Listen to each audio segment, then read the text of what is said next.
Hi guys, Dave's here.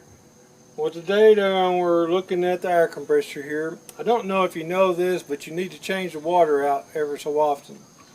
Well, you don't necessarily, we're not changing the water, we're draining the water. So let me show you how we drain the water out on these air compressors. Okay, I've got mine tilted up here outside, and to kind of show you here. But you got a drain plugged in here at the bottom. It's usually got a little peacock or something here. And we want to turn this thing. And I've got air pressure in this, so it should blow it out. But you see how much water builds up in these things. So I would drain these things.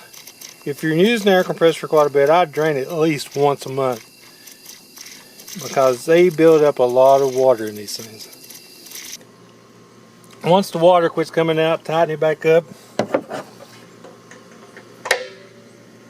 Just remember to do this maybe once a month. And as always, I hope this helps somebody out. Thanks for watching, guys.